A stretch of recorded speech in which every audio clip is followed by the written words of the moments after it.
You're listening to Women's Media Center Live with Robin Morgan.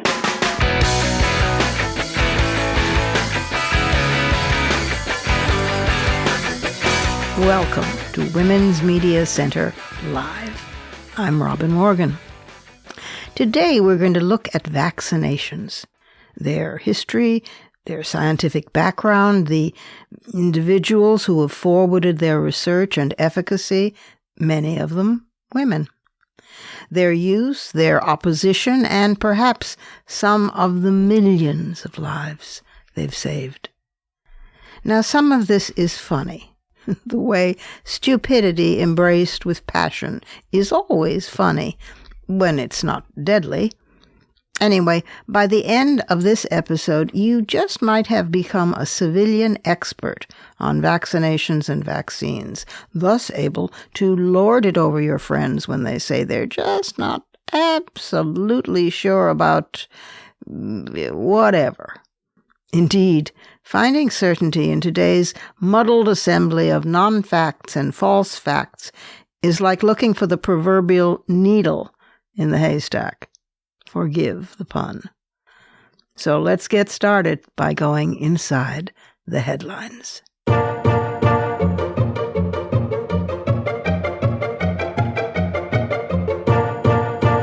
Vaccination has been named one of the 10 great public health achievements in the 20th century.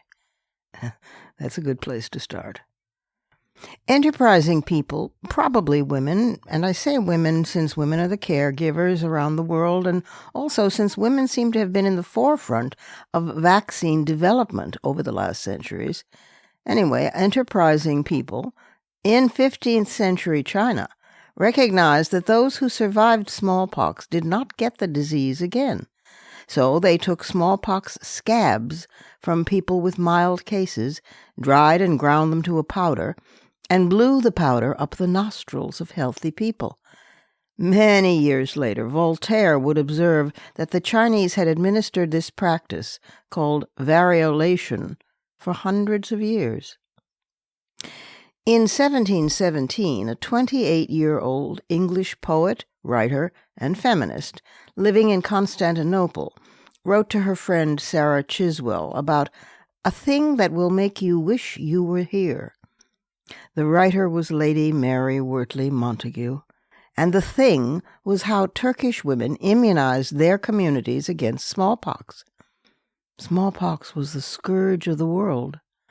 It was contagious and deadly, causing the deaths of as many as 60% of infected adults and over 80% of infected children. Lady Montagu continued in her letter, "There is a set of old women who make it their business to perform the operation. Every autumn in the month of September, when the great heat is abated, people send to one another to know if any of their family has a mind to have the smallpox. They make parties for this purpose, and when they are met together, the old women come with a nutshell full of the matter of the best sort of smallpox, and she asks what vein you please to have opened. She rips open what you offer to her with a large needle, which gives you no more pain than a common scratch, and puts into the vein as much venom as can lie upon the head of her needle. And afterward she binds up the little wound with a hollow bit of shell, and in this manner opens 4 or 5 veins." Now, despite considerable resistance from the medical profession, which barred women, I might add, Lady Montagu succeeded in popularizing this practice, called engrafting, among the aristocracy. And eventually the practice became accepted throughout Europe, largely thanks to her, and to her insistence on what had been dismissed as Turkish folk medicine practiced by old women. How could that possibly succeed where European doctors failed?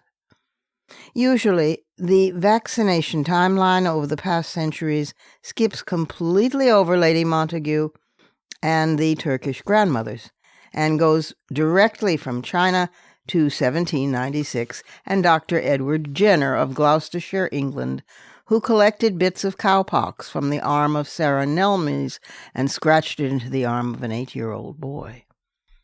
Even as he faced mockery by many of his fellow physicians, though he was defended by such women as Jane Marcet, who in her book Conversations on Chemistry wrote in support of the vaccine, and Mrs. Bailey of Hope Hall near Manchester, who vaccinated over 2,500 people in Manchester.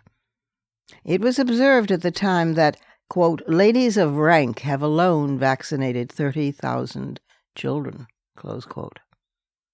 In 1881, French biologist Louis Pasteur developed a successful vaccine against anthrax, and in 1885 he did the same for a vaccine against rabies.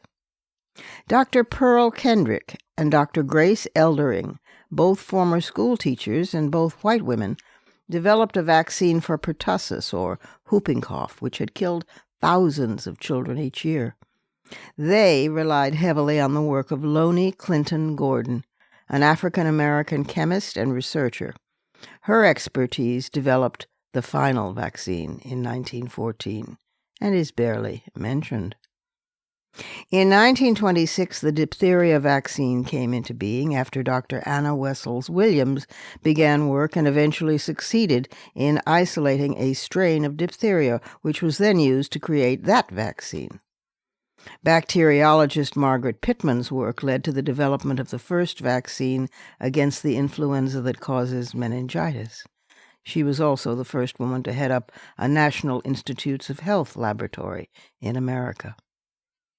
In 1955, Jonas Salk developed a breakthrough polio vaccine based on a dead polio virus.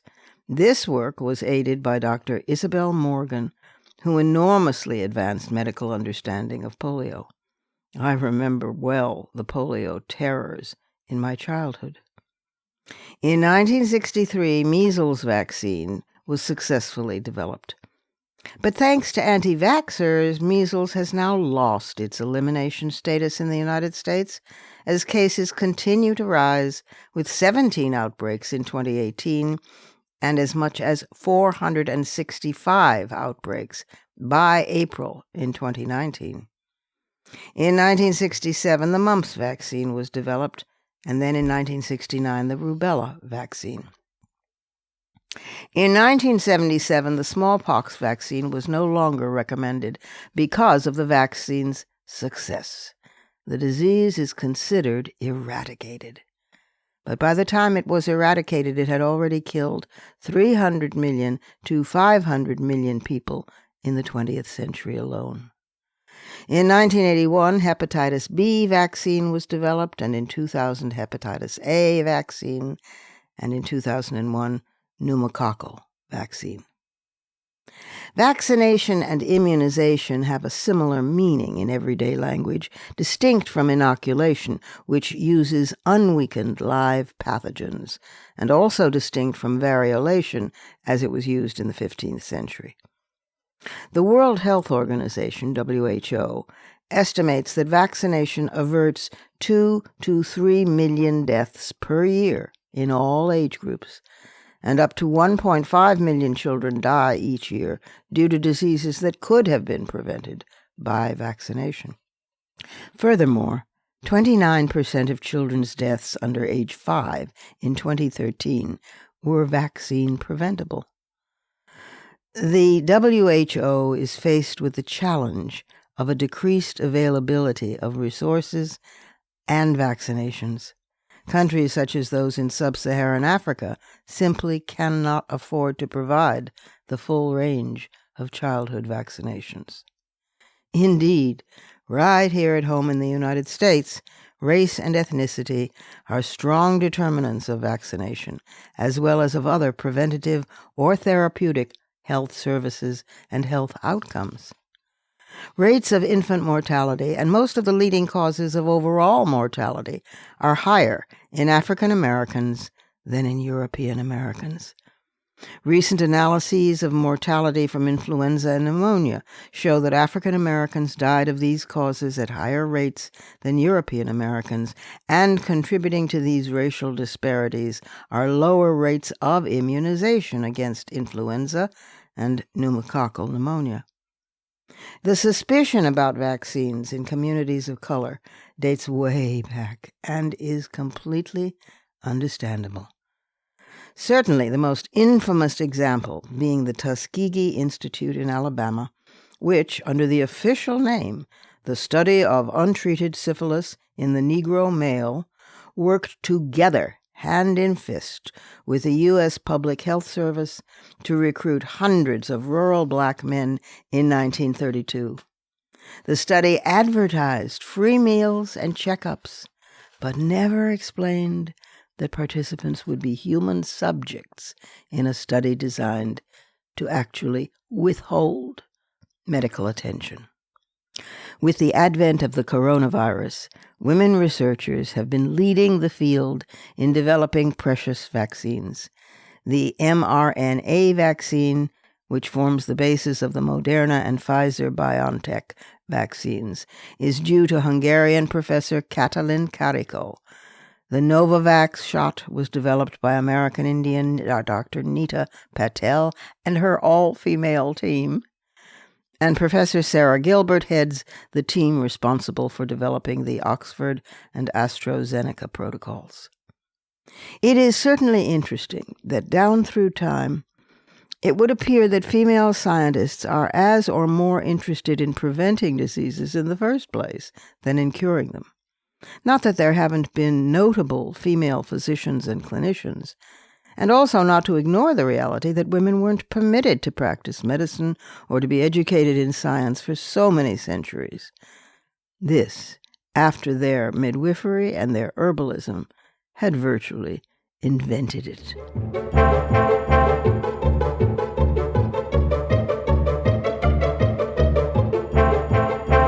We have to take a quick break now, but we will return directly, with, of course, fighting words at the end of the program. But well before that, we're going to stop in at the Surrealism Corner. That's coming right up.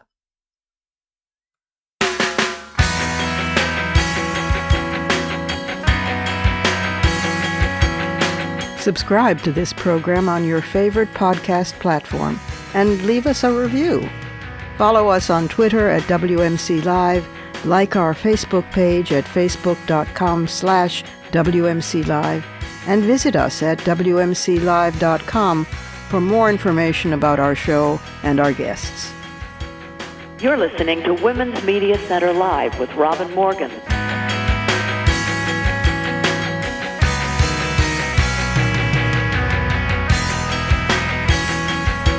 If we're talking about anti-vaxxers, you know we're in the Surrealism Corner.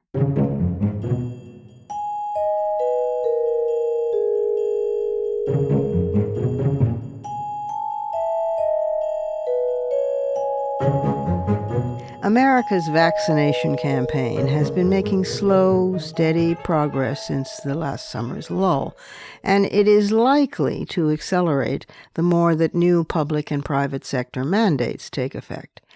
Some people won't do anything until they're told they have to do it. At the same time, right-wing political and media figures who have already held back the country's pandemic response — we're suffering a national shame of sickness and dying of the unvaccinated — these people are finding ever more idiotic battles to fight in the COVID culture war. In recent weeks, for example, MAGA morons have opted to take a horse dewormer, rather than safe vaccines. And elected officials have likened Joe Biden to a violent dictator for instituting shot requirements that are supported by a vast majority of Americans. And Fox's Tucker Carlson, always reliable for idiocy, has focused on what might or might not be happening to Nicki Minaj's cousin's friend's testicles, honest to God, after taking his shots. Now, these days, their opposition to COVID vaccine mandates may very well be extending to other vaccine requirements, including those already necessary for a generation or two for many kids to attend school in the first place. One major reason for evasion is by claiming religious exemption, whether they're valid or not. Prominent GOP figures, including House Minority Leader Kevin McCarthy and some of his top allies, have made statements recently that imply a more general opposition to public health mandates. Well, in one sense, you can say, let them have that reaction and all die off. That's my lower self definitely talking. They'll just die by the hordes, and then that will leave the rest of us who are sane people. But it's not a really good idea because, first of all, it infects the rest of us. That's a selfish reason. And an unselfish reason is, we just don't want them to all be murdered for stupidity. Anyway, there have been no immediate indications that McCarthy and his boys plan to include the mumps vaccine in their battle against Biden, but their incredibly irresponsible political rhetoric around inoculations in general has made public health officials very worried. They're calling this anti-vaccine aggression. This, I might add, despite all the people who were there on the right denouncing vaccination, and then when they began to die of COVID, said, oh, oops, big mistake.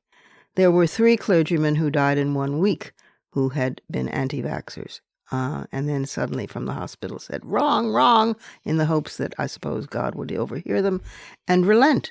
But see, the virus is not God, and God is not the virus. In Los Angeles, Stephen Harmon, he was only 34, he mocked the vaccinations, and 3 days before his death, he had tweeted, if you don't have faith that God can heal me over your stupid ventilator, then keep out of my ICU room. There's no room in here for fear or lack of faith. And he also tweeted, I got 99 problems, but a vax ain't one. And he tweeted and posted, Biden's door-to-door vaccine surveyors really should be called the Jacovid witnesses. Hashtag keep moving dork. After his death, the number of COVID-19 admissions increased tenfold. And then there was also a woman, to be perfectly fair, Megan Alexandra Blankenbiller, who was in love with her TikTok account, and in a final video posted there, pleaded with her followers not to make the same mistake she did, waiting to get the COVID-19 vaccine. It eventually cost her life, and she posted, I shouldn't have waited. You think? Do not wait to get vaccinated, she urged others. Go now. In 3 videos. Well, I'm glad that she did that at the end. It really saved her soul if you're into that kind of thing. But it didn't help her. And it could have been so easily avoided. Years ago, in late 1956, Elvis Presley was on the precipice of global stardom. Heartbreak Hotel had reached number 1 on the charts, and Love Me Tender, his debut film, would be released in November of that year. And in the middle of this trajectory, he got booked as a guest on the most popular TV show at the time, The Ed Sullivan Show. I remember this. But he was not there only to perform his hits. Before the show started, in front of the press, and with Ed Sullivan himself standing by, Presley flashed his smile, rolled up his sleeves, and let a New York State official put a needle loaded with the polio vaccine in his arm. At that point, the polio virus had been ravaging the American landscape for years, and approximately 60,000 children were infected annually. I recall these terrors hugely. It was said you couldn't go to a public pool because you might catch polio. It was said you shouldn't be in crowded assemblies because you might catch polio. As a child, we lived in fear of this dread disease, and I once had a picture taken with Sister Kenny, who was very active in the treatment of it, but that was the treatment after you got it. So, by 1955, hope had famously arrived in the form of Salk's vaccine. But despite the literally crippling effects of the virus and the promising results of the vaccination, many Americans just weren't getting vaccinated. In fact, immunization levels among American teens were at an abysmal 0.6%. Well, after Elvis got the vaccine in front of millions, publicly, vaccination rates among American youth skyrocketed to 80% after just 6 months. Now, what lessons can be learned today? Well, his public act contained 3 crucial ingredients inherent to the most effective behavioral change campaigns: social influence, social norms, and vivid examples. Polio, wiped out in the United States since 1979, now shows signs of comeback here and there, due again to the anti-vaxxers. But public opinion remains strongly on the side of vaccines rather than on the unmitigated spread of the virus. A spate of recent polls by CNN, Axios, and Morning Consult found a majority support for mandates and for Biden's COVID plan. Take that, you manufacturers of horse dewormers.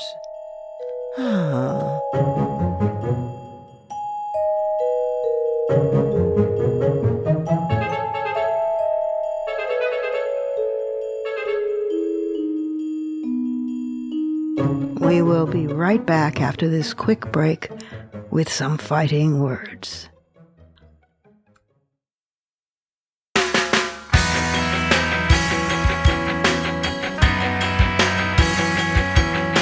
The Women's Media Center, founded in 2005 by Jane Fonda, Gloria Steinem, and myself, is a progressive, nonpartisan, nonprofit organization working to make women visible and powerful in media. You can learn more about the WMC at womensmediacenter.com. You're listening to Women's Media Center Live with Robin Morgan.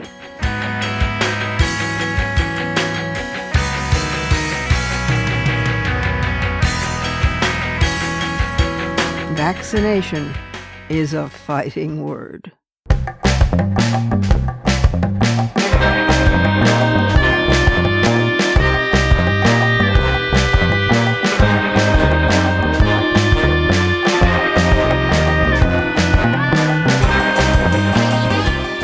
Opposition to vaccination from a wide array of vaccine critics has existed since the earliest vaccination campaigns.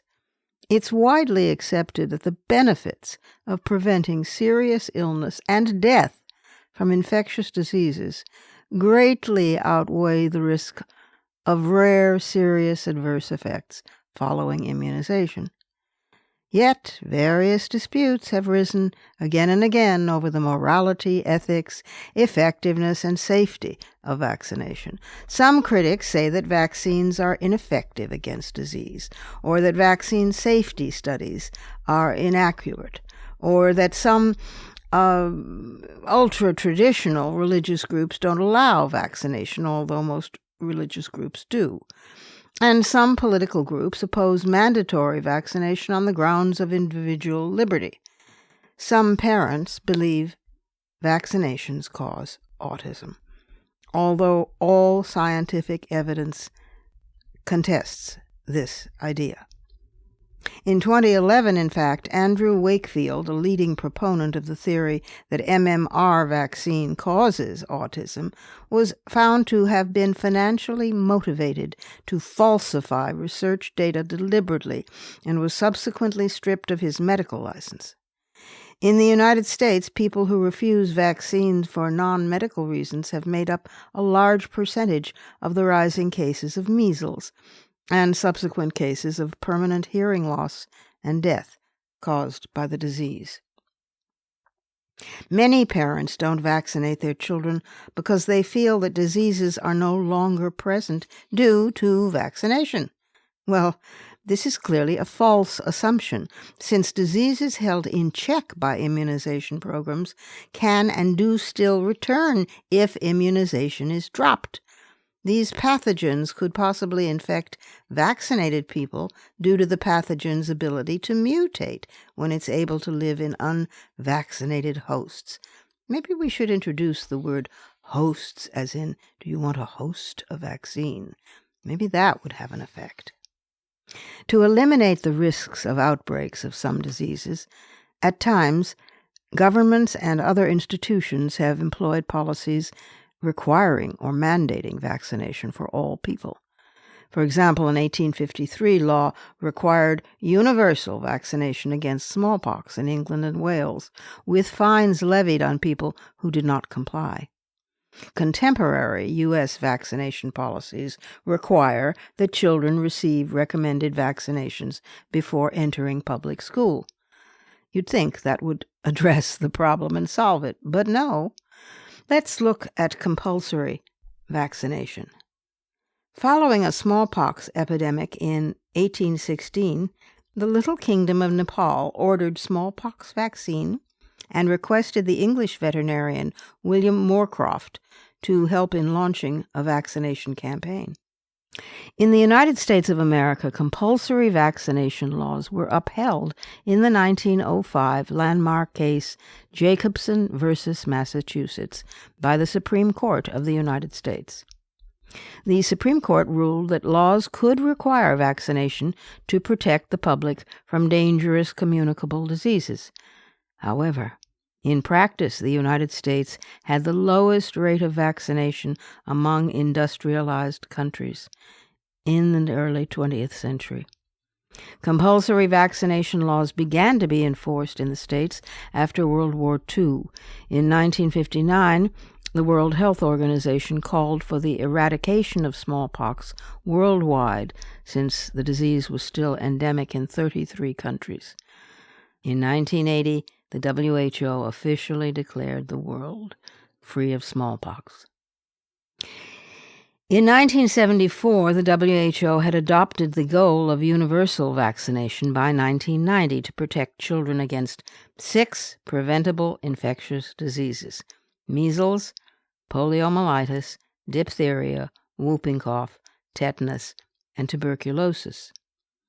WHO figures demonstrate that in many countries a decline in measles vaccination leads to a resurgence in measles cases. Now let's look at testing. Prior to human testing, vaccines are tested on cell cultures, and the results modeled to assess how they'll interact with the immune system. During the next round of testing, researchers study vaccines in animals, including mice, rabbits, guinea pigs, and monkeys. Vaccines that pass each of these stages of testing are then approved by the Public Health Safety Authority, FDA in the U.S., to start a 3-phase series of human testing, advancing to higher phases only if deemed safe and effective at the previous phase. The people in these trials participate voluntarily and are required to prove they understand the purpose of the study and the potential risks. There are 3 trials, Phase 1, Phase 2, and Phase 3. I won't go into the draconian, stringent standards that each of them has, but if a vaccine passes all of the phases of testing, which are available to you online, the manufacturer can then apply for the license of the vaccine through the FDA. But before the FDA approves use in the general public, they extensively review the results in the clinical trials, safety tests, purity tests, and manufacturing methods to establish that the manufacturer itself is up to government standards in many other areas as well. Safety testing of the vaccines, however, never ends. After FDA approval, the FDA continues to monitor the manufacturing protocols, batch purity, and the manufacturing facility itself. Additionally, most vaccines also undergo Phase 4 trials, which monitor the safety and efficacy of vaccines in tens of thousands of people or more across many years. Let's pause here for a moment and just meditate on the fights, the huge fights that have gone on in Congress, at state levels, national levels, every possible level, to get these phases and regulations and safety rules in place. My God, it takes your breath away. Okay, nonetheless, COVID's partisan pattern is glowing red and more extreme all the time. In an interesting article in September by David Leonhardt in the New York Times. It was a column called "Good Morning, COVID's Partisan Pattern is Growing More Extreme." Leonhardt charts with lots of figures and data, red America and blue America. And although COVID is still a national crisis, the worst forms of it are increasingly concentrated in red America. Now, again, this is a matter where you and I might say, okay, what's the problem? State-by-state numbers can understate the true pattern because every state has both liberal and conservative areas. But when you look at the country level, the gap is very stark.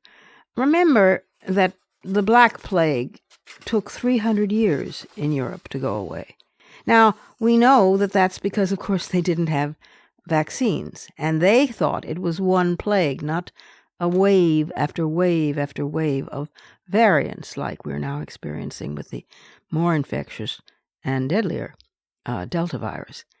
300 years. It decimated Europe. But we have vaccines. That's the big difference, if we'll use them. So, it's worth remembering that COVID followed a different pattern for more than a year after its arrival in the U.S.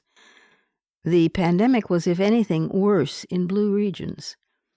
Masks evidently weren't powerful enough to overcome regional differences like the amount of international travel that flows through major metro areas, which tend to be politically liberal.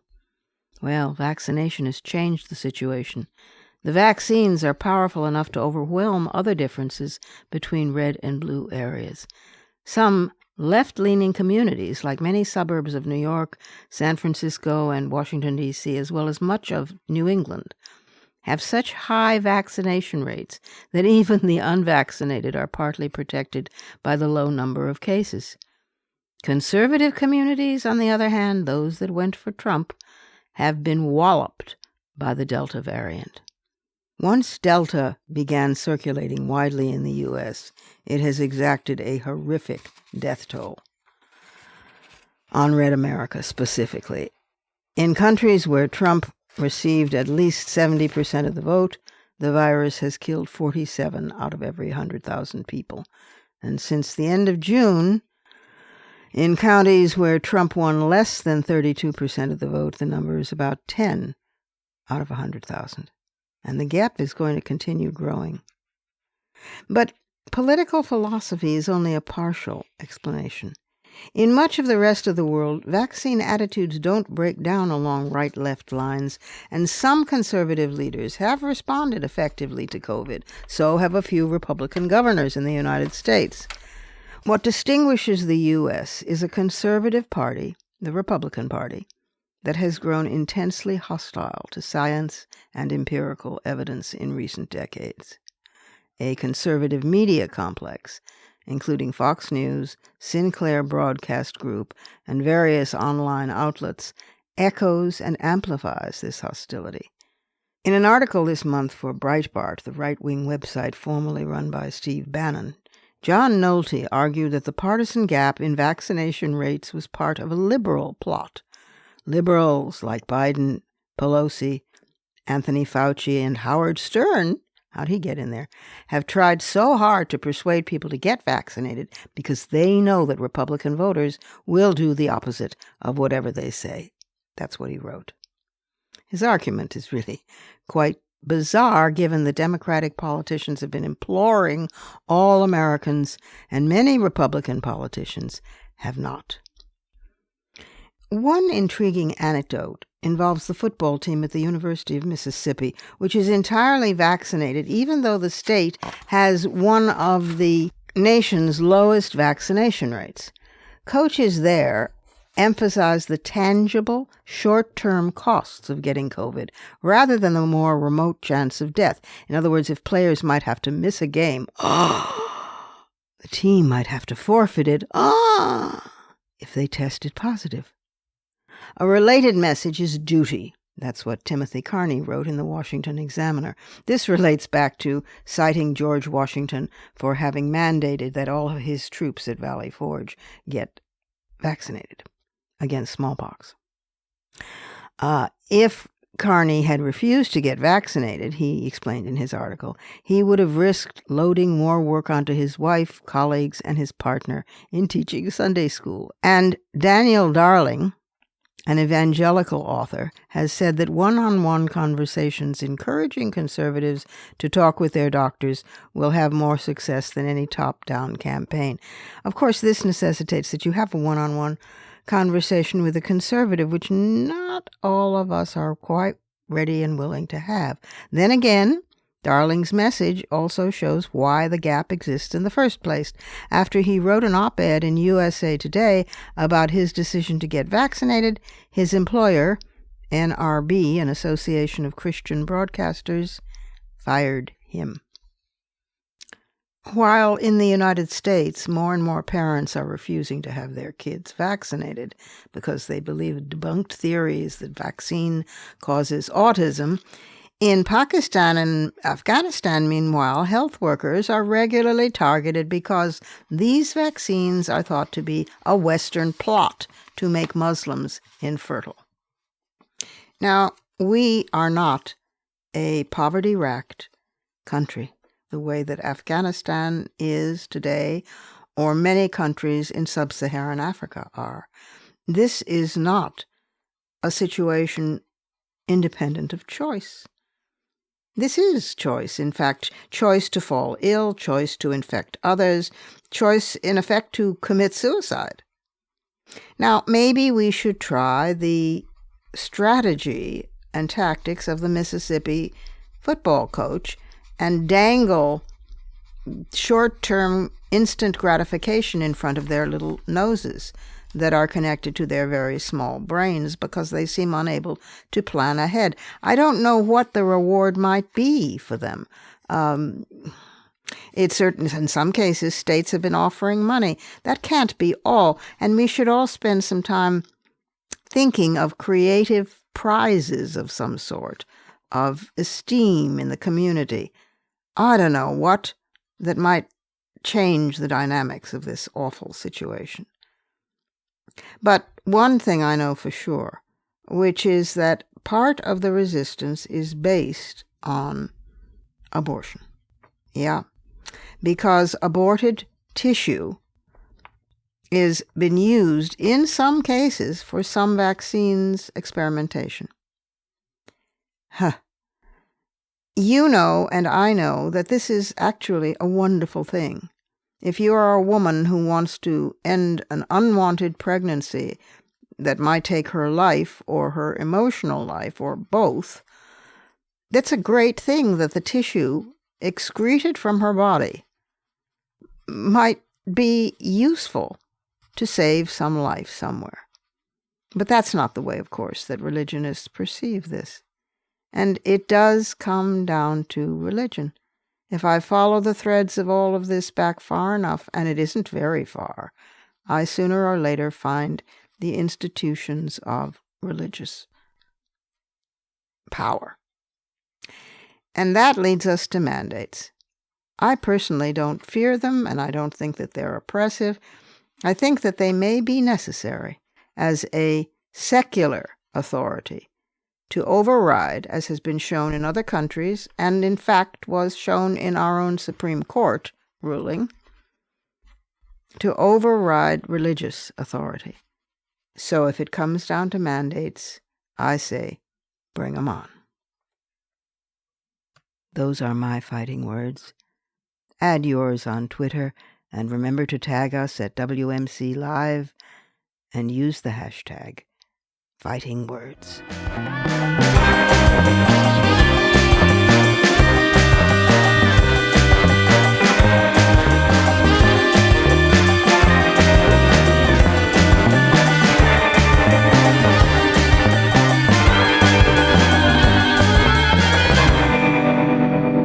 And that's our show for this week. You can follow me on Twitter, Facebook, and now Instagram at The Robin Morgan, and you can check out my blog at robinmorgan.net and find my latest book of poems, Dark Matter, and my brand new novel, Parallax, wherever books are sold. Opinions expressed on this program do not necessarily represent the Women's Media Center. Here's the family for Women's Media Center Live. Executive producer as well as founding and sustaining sponsor, Regina K. Scully. WMC president and co-executive producer of this program, Julie Burton. I'm Robin Morgan, your producer and host. Thank you for being with us. Join us again next time on Women's Media Center Live.